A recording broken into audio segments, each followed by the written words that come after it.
Open the eyes of my heart, Lord. Open the eyes of my heart. I want to see.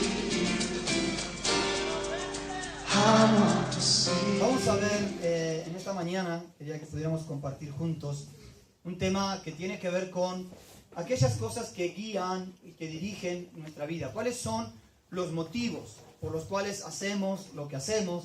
¿Qué es lo que nos motiva? ¿Qué es lo que está dando dirección a nuestra vida? Como soy de esta generación de los años, bueno, de estos años, soy parte de aquellos que hemos visto la evolución impresionante de la tecnología. Y me acuerdo cuando tenía así por unos 12 años, mis padres me regalaron un autocontrol remoto,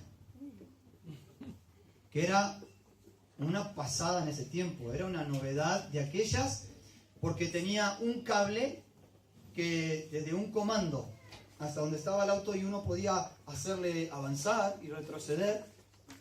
Por siempre, para mí, hasta ese momento, los autitos se conducían con mi mano encima. Yo tenía que impulsarlos y llevarlos, gastar las rodillas de mis pantalones, ¿no? ¿Quiénes se acuerdan de esto? Hay algunos, ¿eh? Hay otros que no quieren dar a conocer su edad, pero no importa, igual se acuerdan. Pero, que de repente yo, parado, ahora, o sentado, pudiera controlar un auto. Claro, después, con el tiempo, me dieron uno que era a control remoto, pero sin cable. Entonces ya no era que tenía yo que andar atrás del auto porque tenía que ir hasta donde le daba el cable, sino que ahora tenemos los drones. Que uno de repente se encuentra un avión volando por arriba de la cabeza y uno dice, ¿quién conduce esto? ¿No? ¿Dónde está el que está manejando esto?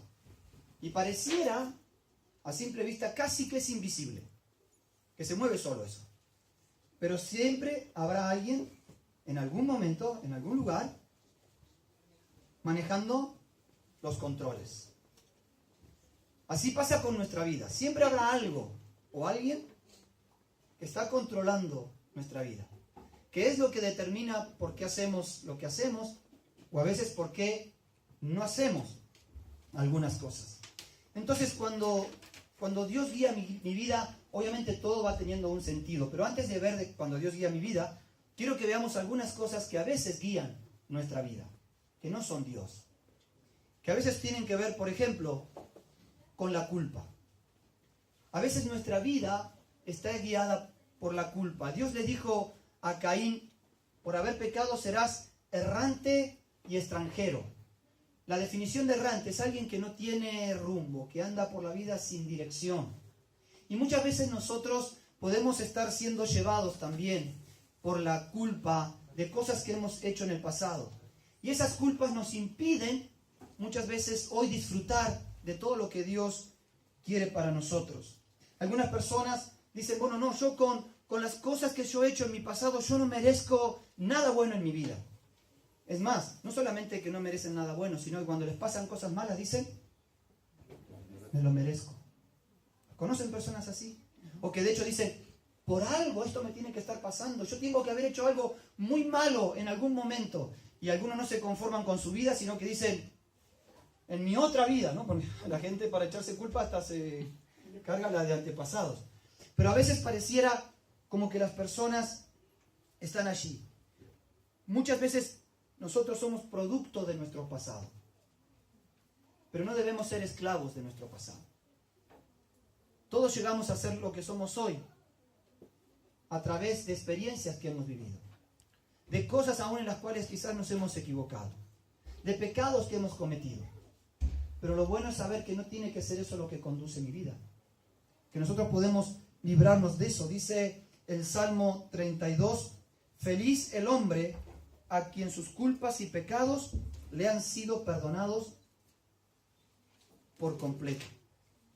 ¿Cómo es el hombre a quien las culpas le han sido perdonadas?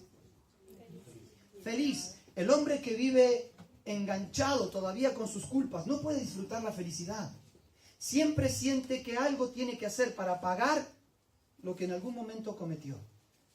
Siempre siente que tiene que pasar todavía por el banco a cancelar alguna cuota de su deuda. Pero la Biblia dice, feliz el hombre a quien no se le inculpa de pecado, a quien se le ha quitado todas sus culpas. Ese es el propósito de Dios para nosotros. No que vivamos condicionados por nuestras culpas, sino libres en el perdón de Dios. Otros conducen sus vidas por el resentimiento y por el enojo. Sus decisiones actuales a veces no tienen que ver con el hoy, sino con las situaciones y con las raíces de amargura que tuvieron en el pasado. El pecado es algo que yo hice, y el resentimiento y el enojo es sobre algo que a mí me hicieron. Y muchas veces eso que a mí me hicieron me condiciona. Muchas veces eso que yo sufrí, muchas veces esas experiencias traumáticas que tuve, me condicionan para poder vivir lo que Dios quiere para mi vida hoy. Vivimos enganchados con eso. Vivimos metidos en una cárcel de nuestra alma que tiene que ver con el resentimiento y con el enojo. Job dice, porque la ira acaba con el necio y el resentimiento con el insensato. La ira acaba con el necio y el resentimiento con el insensato. Que si nosotros dejamos que sea la ira y el resentimiento lo que guíe nuestras vidas, nuestras relaciones, nuestro futuro, la Biblia dice, terminaremos acabados. Cuando yo dejo de ir a un lugar porque hay alguna persona, cuando yo condiciono mis decisiones porque a ver si me encuentro con alguien con quien me enojé, con alguien que alguna vez me hizo un daño, esa persona está gobernando mi vida. Es esa persona la que está dirigiendo mi vida. Ay, me encantaría ir a tu fiesta, pero tú sabes que está fulano, que con fulano hace años que no nos hablamos, así que si va ella, yo no voy. ¿Han escuchado estas expresiones? Entonces, ¿quién gobierna tu decisión? Si tú tenías ganas de ir, si tú aprecias al anfitrión, ¿quién te está gobernando? La persona con la cual guardas ese resentimiento o ese enojo. Las cosas nos pueden seguir dañando en tanto y en cuanto yo sigo aferradas a ellas. ¿Que hemos todos tenido experiencias en el pasado que nos dañaron? Claro que sí. Todos hemos tenido alguna situación, bueno, quizás todos, alguna situación de violencia que hemos vivido, o quizás algún maltrato, o alguna herida que alguien nos causó, pero solamente eso te va a dañar mientras tú lo mantengas aferrado.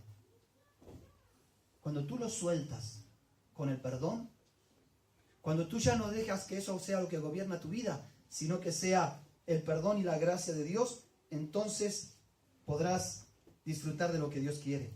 Por eso dice Pablo, el escritor de Hebreos, seguid la paz con todos y la santidad, sin la cual nadie verá al Señor. Mirad bien, no sea que alguno deje de alcanzar la gracia de Dios, que brotando alguna raíz de amargura os estorbe y por ella muchos sean contaminados. Nos damos cuenta que cuando yo dejo que sea el enojo y el resentimiento lo que gobierna mi vida, no solamente yo me estorbo, sino que contamino a otros. Otros muchas veces conducen sus vidas por el temor. Hay temores por causas diferentes, ¿verdad? Algunos tienen temores por experiencias pasadas. Otros quizás tienen temores por expectativas que tuvieron en algún momento irrealizables y ese fracaso les llena de temor. Otros quizás tengan hasta temores sin razones aparentes. Eso es lo que sería casi una fobia, ¿no? Esos temores ilógicos. No importa cuál sea la causa por la cual el temor te dirija. Lo cierto es que si tú te dejas de manejar por el temor, tu vida estará frenada, nunca podrás animarte a ir por lo que Dios quiere para ti y estarás siempre controlado por esos temores. Muchas veces he compartido en este tiempo el testimonio de Ufi, ¿no? Y ella lo compartió hace algunos domingos atrás. Cómo el temor a ella le paralizaba. Y a unos puede ser un fracaso anterior. Y ahora el temor a fracasar te impide afrontar nuevos desafíos. En Argentina hay un dicho, creo que lo mencioné en algún momento, que dice, el que se quema con leche ve una vaca y llora. Y es lo que a veces nos pasa. Algún fracaso, alguna herida, alguna situación que hemos vivido, ahora nos llena de temor para lo que tenemos por delante. Por eso el apóstol Juan dice, en el amor no hay temor, sino que el perfecto amor echa fuera el temor. Porque el temor conlleva en sí castigo, de donde el que teme no ha sido perfeccionado en el amor. No fueron pocas las veces que Jesús le dijo a sus discípulos, no temáis. ¿Se acuerdan? No temáis, manada pequeña, porque a mi Padre les ha placido daros el reino. Se le apareció en medio de los que estaban allí cuando resucitó y les dijo, no temáis. Y en algunos casos les dijo, no temáis, cuando el barco estaba en medio de una tormenta, le entraba agua por todos lados, parecían que se hundían, y lo que Jesús les dijo es, no temáis. O sea, aún ante las circunstancias que parecieran razonable tener temor. Nosotros no viajamos mucho en barco. Quizás viajamos más en avión en esta época. Imagínate que está Jesús sentado ahí, 3 asientos más, y pasas por esas zonas de turbulencias, en que el avión empieza a moverse, en que empieza a hacer unos ruidos raros que tú dices acá, esto se desarma. Y Jesús así calmadamente mira así, no temas. Y tú estás agarrado a la posabrazos, dejando impregnadas tus huellas digitales así. Y Jesús simplemente te dice, no temas. Es que a veces nuestra vida está marcada y dirigida por el temor. Y eso nos impide alcanzar lo que Dios quiere para nosotros. Otras veces nuestra vida está guiada por el materialismo. Vivimos con el solo afecto de poder conseguir más dinero para poder comprar más cosas, porque creemos que si compramos más cosas seremos más felices, o seremos más importantes, o tendremos mayor seguridad. Pensamos que si logro, yo he visto aquí autos, que no se ven en Argentina esos, unos autos preciosos, unos descapotables. Me llamó algo la atención. No porque yo tengo un Modus, pero me llamó algo la atención de ver la actitud. Vi como 5 o 6 descapotables, así que de las 5 o 6 personas que manejan un descapotable, ¿vieron ustedes la actitud de un... ¿Cuál es? ¿No? ¿Será así? No, ¿verdad? Quien tiene un descapotable maneja así. Y si tuviera, me tenga bien. ¿Por qué? Porque esa persona ha pensado que porque tiene un descapotable vale más. Que puede mirar al del Modus por arriba del hombro. Pero es que esto es lo que a veces lo que las personas les guía. Tener una mejor casa porque me da más posición, tener un mejor auto porque me da prestigio ante mis amigos, y esto a veces está dentro nuestro. Una ocasión hablaba con un misionero que estaba en Italia trabajando, y cuando yo estaba en este proceso de buscar dónde Dios quería traernos para trabajar en las misiones, él fue como así cuando te tiran un balde de agua fría así. Porque me dijo, mira, si tú vas a trabajar a Europa, así, tienes que saber que ahí tienes que encajar en la sociedad. Y por lo tanto tú no podrás ir a una reunión en donde todos van con autos último modelo, con una bicicleta. Me dijo así. Yo dije, chao, no me voy a ningún lado. Pero es interesante que haya personas que aún cristianas piensen que su valor está por lo que tienen. Dice el Salmo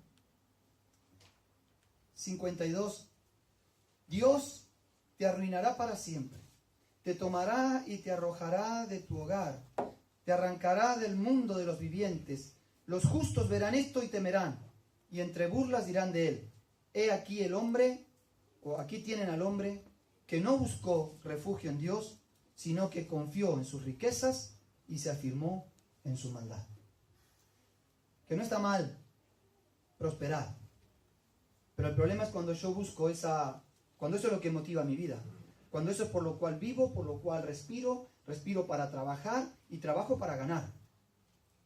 Y Jesús tuvo que decirle a un hombre insensato, hoy vienen a pedirte tu vida y todo lo que has ganado, ¿para quién quedará? ¿Qué conduce tu vida? Otra de las cosas que a veces conducen nuestra vida es la necesidad de ser aprobados por los demás. A veces ocurre el padre que le dijo al hijo, hijo, tú sabes cuánto yo me he esforzado toda la vida trabajando, me he deslomado y tú tienes que ser el abogado de la familia. ¿Cómo es aquí? Sí. Abogado, ¿no? Tú tienes que ser el abogado de la familia o tú tienes que ser el contable de la familia. Y le ponen sobre el hijo esa carga y vive permanentemente buscando que alguien le apruebe. ¿Cuántas personas a veces la motivación por la cual hacen las cosas es para que alguien les diga, qué bien que lo hiciste? Y si nadie se lo dice, viven en la más profunda depresión. Si lo que nosotros nos motiva para vivir, si lo que guía nuestra vida es la necesidad de ser aprobados por los demás, obviamente que siempre vamos a vivir en frustración y en desconsuelo. Dice Jesús, ninguno puede servir a dos señores, porque amará a uno y aborrecerá a otro, o amará al otro y aborrecerá a uno. No podemos querer agradar a las personas y querer agradar a Dios. Lo que debe motivar tu vida, lo que debe impulsar tu vida, lo que debe guiar tu vida, no es el agradar a los demás, sino el agradar a Dios. Pero sin embargo, muchas veces las personas son guiadas por esto. Obviamente ninguna de estas cosas nos van a llevar a un buen puerto. Dice en Gálatas 5:25, si ahora vivimos por el Espíritu, dejemos también que el Espíritu nos guíe. ¿Cuánto nos cuesta a nosotros los creyentes dejar que sea Dios quien guíe nuestra vida? Que no sea la culpa, que no sea el enojo, que no sea el resentimiento, que no sea el dinero, que no sea lo que piensen o lo que opinen los demás, sino simplemente decir, Dios, guía mi vida. Dame una dirección y dame un propósito. Dame una razón por la cual yo pueda seguir hacia adelante.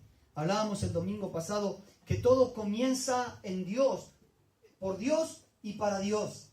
Nuestra existencia nunca fue con el propósito de cumplir nuestros planes, sino de cumplir los planes y los propósitos de Dios.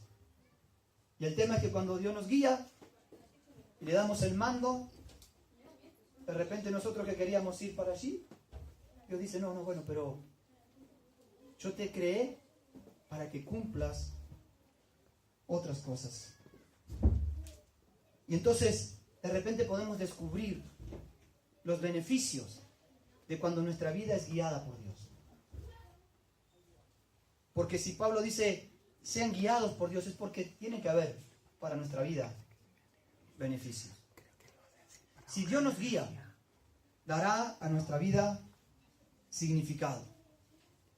Dice Jeremías 29:11, sé muy bien lo que tengo planeado para ustedes, dice el Señor. Son planes para su bienestar y no para su mal. Son planes de darles un futuro y una esperanza. ¿Que valdrá la pena confiar nuestra vida a Dios? Sí, porque cuando Él te da una dirección, cuando Él te muestra su propósito, entonces tu vida cobra sentido.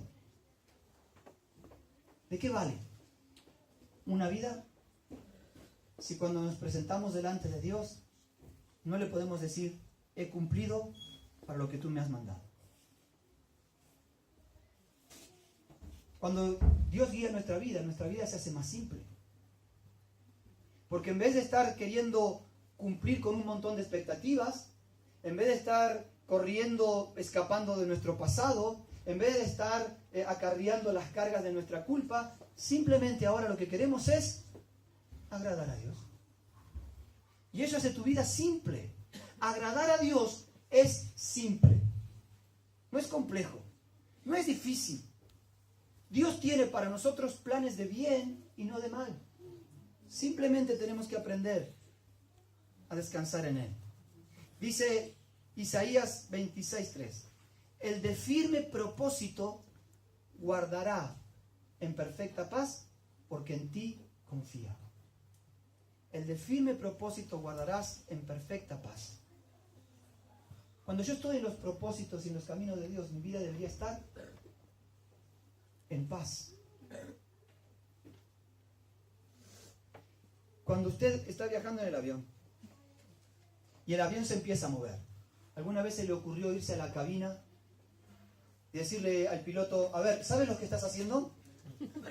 Déjame a mí, a ver si yo puedo solucionar esto. ¿Se le ocurrió alguna vez? ¿Verdad que no? A veces tenemos la tendencia de hacerlo quizá con algunos médicos, ¿no? Antes de que el médico nos dé el diagnóstico, nosotros ya le decimos, no, a mí lo que me pasa es esto, usted tendría que recetarme tal. Es que queremos tener el control hasta de las cosas que ni sabemos. Cuando simplemente, si yo dejo que Dios guíe mi vida, encontraremos paz. Nuestras vidas estarán enfocadas. Ahora estamos entrando en este tiempo ya de otoño, y aunque hay sol, seguramente el sol nos quemará menos y lo sentiremos menos. Pero si enfocáramos el sol, si lo concentráramos, si tomáramos, por ejemplo, una lupa. ¿Sabe lo que es una lupa? No el supermercado de lupa, ¿no? Y usted lo pone en el sol, usted sabe lo que puede lograr hacer, ¿no? Quemar hormigas. Usted puede tallar hasta una madera. Usted puede prender un fuego. Ahora es el mismo sol. La diferencia está en que eso está concentrado, enfocado. Pablo decía, una sola cosa hago. Hermanos, yo sé muy bien que todavía no lo he alcanzado a la meta, pero he decidido no fijarme en lo que ya he recorrido, sino en que ahora me concentro en lo que me falta por venir. Es maravilloso este pasaje, porque nos da una línea de partida ahora, hoy, este domingo, esta mañana. El Señor te dice, hoy puedes dejar todo lo que te pasó atrás y enfocarte en una cosa, en agradar a Dios y en seguir su propósito. Que a veces hemos gastado mucho esfuerzo y mucho tiempo en cumplir los propósitos de los demás, los planes, las expectativas. Qué maravilloso cuando Dios te dice, en una cosa me voy a enfocar, en la meta que tengo por delante. Sin lugar a dudas que cuando Dios guía nuestra vida, Él nos da motivación para vivir. Ustedes saben que una de las principales enfermedades que hoy sufren las personas es la depresión. Y una de las principales causas por la cual la depresión viene es no encontrar una razón por la cual levantarte de la cama. No hay una fuerza interior, no hay una motivación. De repente la persona ha perdido las ganas de vivir. Y sabes que hubieron personajes en la Biblia que le pasó esto, ¿no? Sabes que Elías en algún momento dijo, basta, no quiero seguir. Job en algún momento dijo, ¿para qué habré visto la luz? Hubiera muerto como un abortivo. Moisés en algún momento en el desierto dijo, yo no quiero seguir.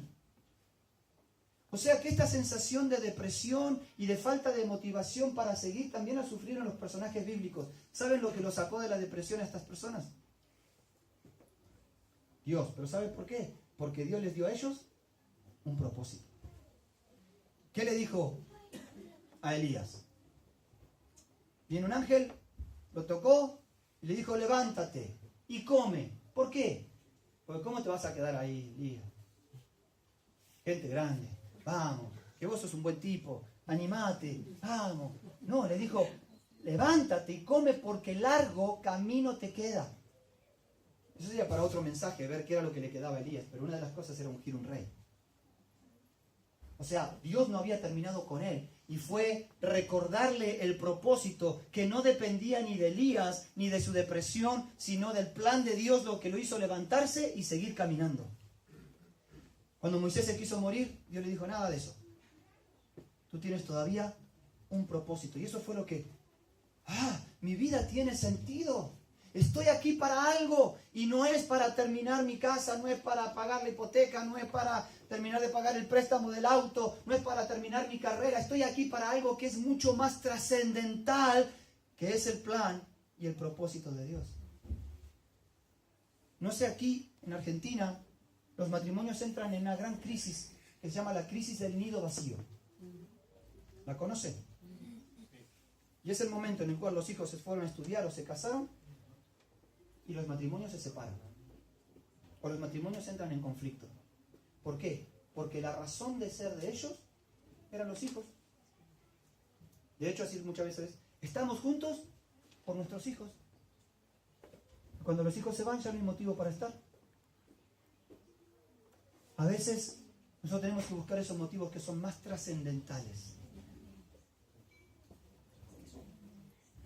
a nuestra propia existencia. Por eso, por último, cuando Dios guía nuestra vida, nos prepara para la eternidad. Pero cuantas cosas eran para mi ganancia, las he estimado como pérdida por amor de Cristo. Y ciertamente aún estimo todas las cosas como pérdida por la excelencia del conocimiento de Cristo Jesús mi Señor, por amor del cual lo he perdido todo y lo tengo por basura para ganar a Cristo. Algunos motivan su vida a alcanzar un récord, conseguir un trofeo, obtener un diploma. Con el paso de los años ese trofeo terminará en un depósito, ¿no? En un trastero. Con el paso de los años ese diploma quedará simplemente como un papel pegado en una pared, recordando lo que en algún momento fuiste. Esa es la crisis por la cual viven muchos de los jubilados. Los jubilados a veces entran en una crisis profunda cuando se jubilan, porque vivían para trabajar. Eso es lo que movía su vida. Y de repente, ¿qué hago ahora con mi tiempo? ¿Qué hago ahora con mi vida? Cuando debería ser el momento más glorioso, decir, ahora tengo mi tiempo para servir a Dios. Ahora ya no me limita el trabajo, ahora ya no me limita el horario. Estoy sin trabajar y me pagan. Subvencionado por mi esfuerzo de años, pero ahora tengo la oportunidad de invertir mi tiempo para Dios. Y principalmente nos prepara para esa eternidad, para que lo que nos trasciende. Pablo decía, y Pablo tenía muchos de estos medallitas, y trofeitos y cosas, ¿no? Tenía muchos méritos. Y él dice, lo que era para mí ganancia, lo he estimado como pérdida. Y lo tengo por basura en el trastero para hacer una sola cosa con mi vida: honrar a Cristo y prepararme para la eternidad. ¿Qué dirige tu vida? ¿Cuál es el motor que nos mueve hacia adelante? ¿Por qué no nos despojamos de esos falsos conductores?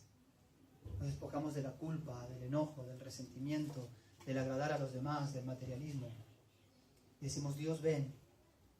Y si vivo por el Espíritu, dejar que el Espíritu también me guíe. Amén. Oramos. Señor, en el nombre de Jesús, tú sabes cómo estamos aquí hoy delante de tu presencia.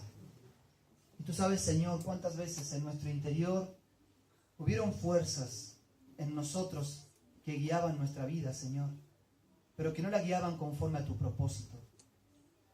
Fuerzas que nos llenaban de temor, fuerzas que nos llenaban de culpa, experiencias que nos condicionaban, Señor, para hacer algunas cosas que te agradaban a ti.